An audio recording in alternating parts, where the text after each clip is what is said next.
So, you ordered a Husqvarna HC1 online, and this is what they sent. It's a big box. We're going to open it up and see what it takes to build this bike. I'm not sure how assembled it was before they sent it, but we're going to find out.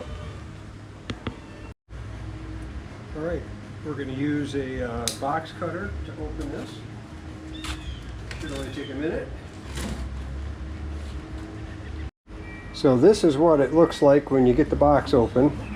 A lot of packing material in there, and looks like the bike was packed well, so there should be no damage from shipping.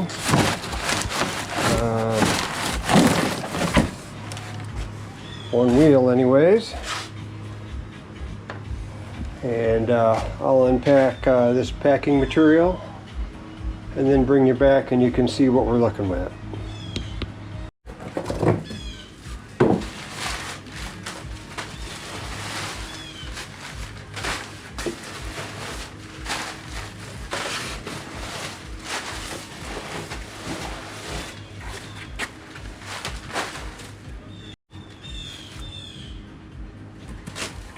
I'm going to keep an eye out for this box of goodies. There's a bunch of parts in here for assembly, so don't assume that that is packing material.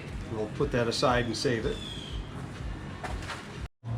Alright, since I don't have a helper here, what I decided to do was slice the box to get the bike out, but this shows you how well it was packed. Again, no damage from shipping, everything looks great. We're gonna get the packing off the bike, pull it out of the box, and get the handlebars attached and the front wheel, and we'll see what else is left. So I decided to try to attach the handlebar while the bike is still in the box. It'll just be easier to handle that way, because I'm gonna have to put that front wheel on. So we'll see how this goes. Well, as you can see, this seems to be working out pretty well. I'll get these handlebars on, and then we'll get the rest of the bike upside down and the wheel on. This is a very simple installation, 4mm Allen, and just there's 4 bolts there that hold the bracket. That's all there is to the handlebars. All the cables, wires, etc. were already routed and attached. Alright, this part's always fun when you're by yourself. You gotta flip it over.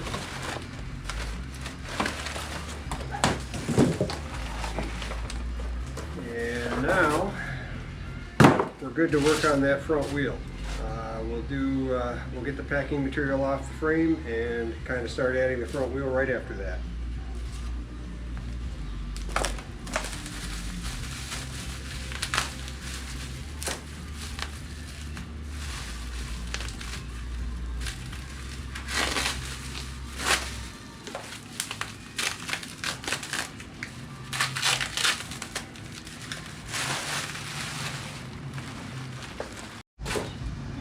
So really the second tool I'm using is a side cutter.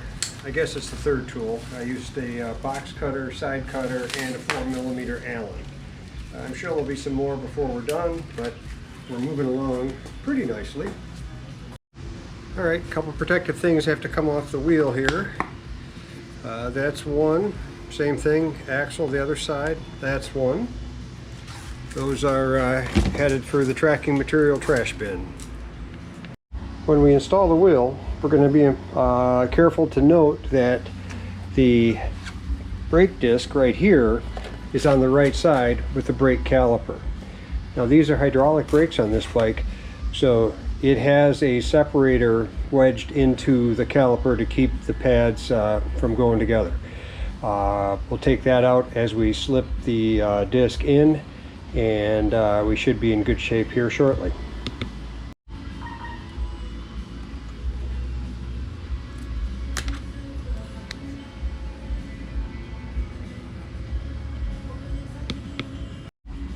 So this is a little different axle that I'm used to seeing on any of my bicycles. The whole thing rotates So it's got a quick connect, but all that does is tighten. It's threaded. It goes all the way through, as you can see. So that goes through the rim. It's a pretty heavy axle. We get it close and we clamp it down. All right, we'll see how difficult this is.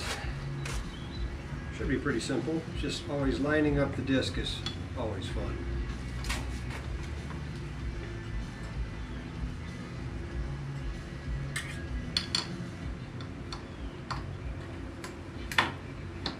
All right, we're looking good. That's threading in all right. A few more turns.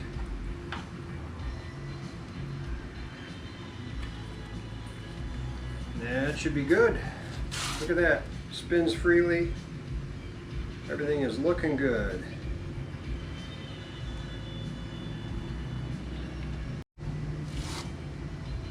Actually looking at that, and that wheel might not be true. I'm no bicycle expert, as you can tell by watching this. I may have to take that to a bike shop and have it trued.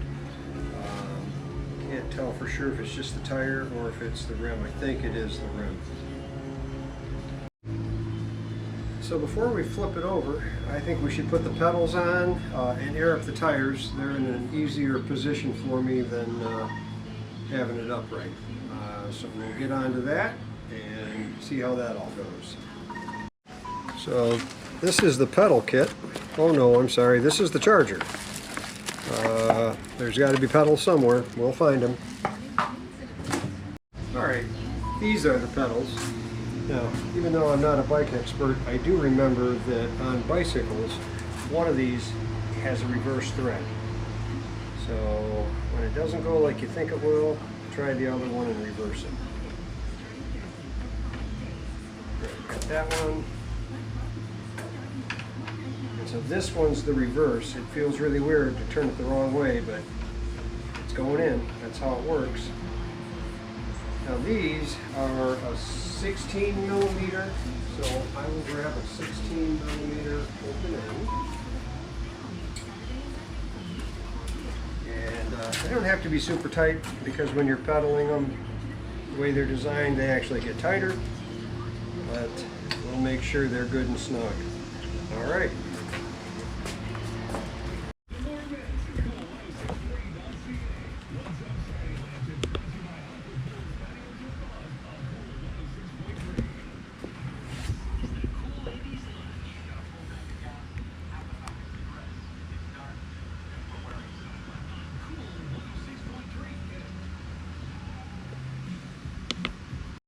Alright, that's the adapter I was talking about. It's just threaded onto the Presta valve, and now I can use a normal pump to pump these tires up.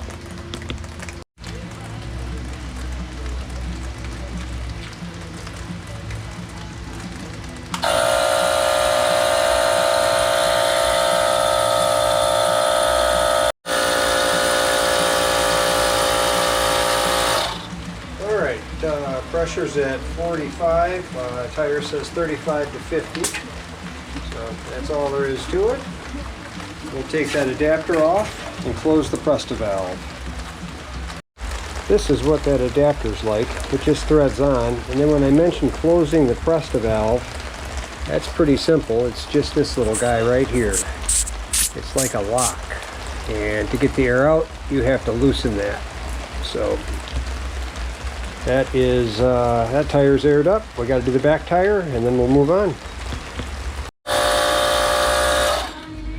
Alright, back tire's done.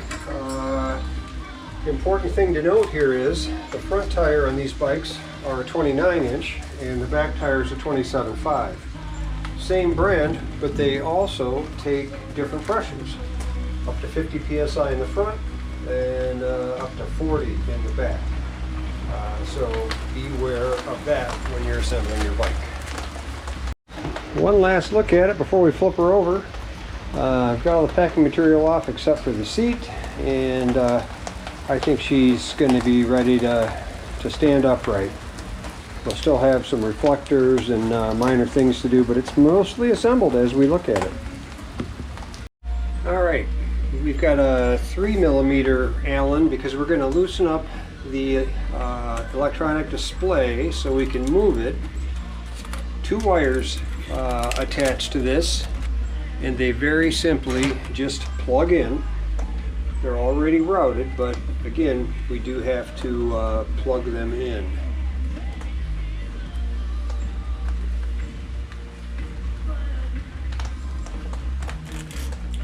And right on the bottom side of it, you'll see where they go. They just snap into place. Nice and simple, no problem there. Hear it snap, maybe, maybe not. And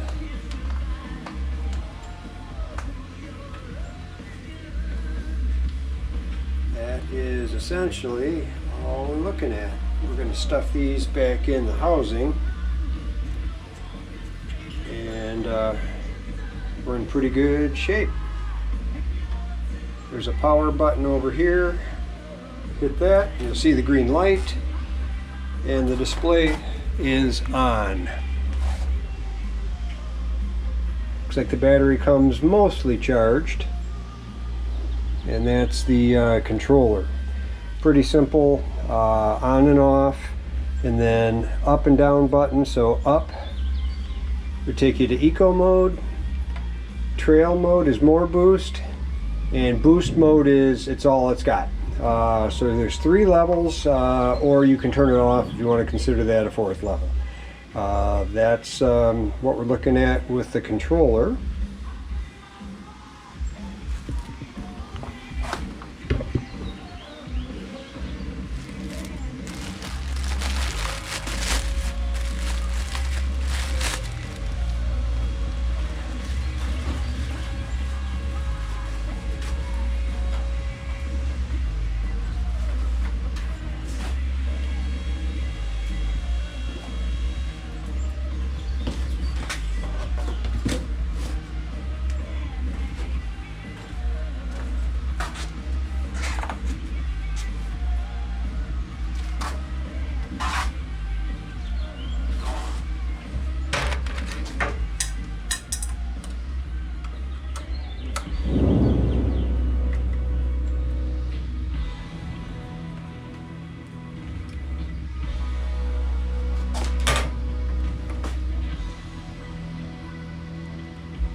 Alright, other than adjusting for my comfort level where the brake levers are and things like that, she's pretty ready to ride.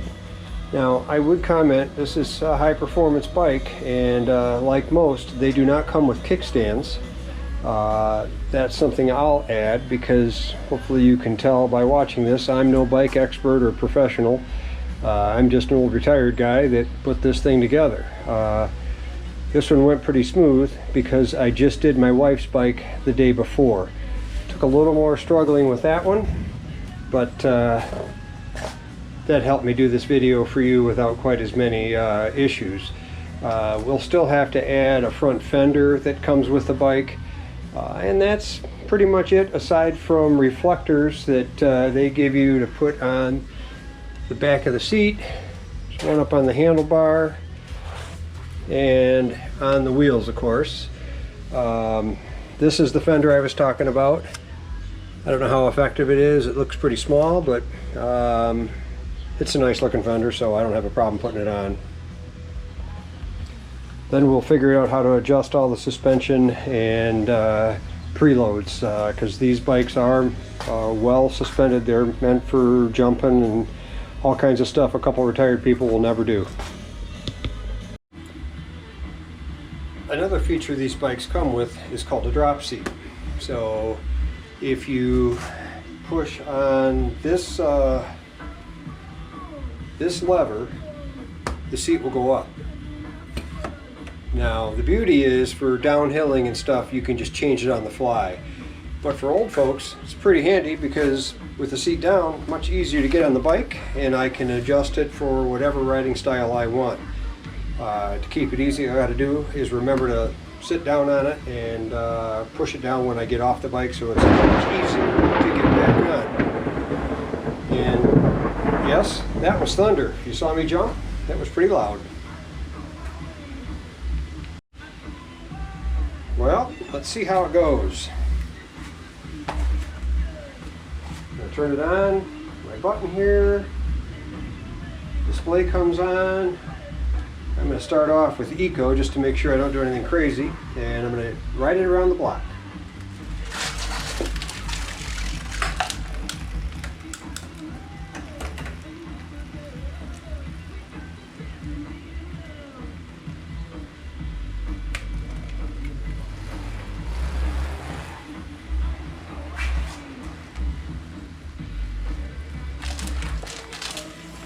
Yeah, you put it on boost, this baby's got some power.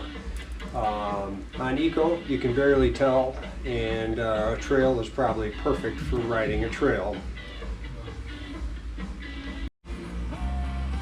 Bottom line, with a Husqvarna HC1, not a difficult assembly. Do not be afraid to buy one and have it shipped and put it together yourself. You don't have to be a mechanic, just some really basic knowledge and a couple hand tools. I think I used a total of 5 tools: 16-inch open end, side cutter, box cutter, 3mm and 4mm Allen heads. They do send an Allen wrench with it as well. That's pretty simple and easy assembly. Only took maybe probably 15 minutes the second time. First time did take a little longer, but yeah, you'll find it's easy and not stressful or difficult.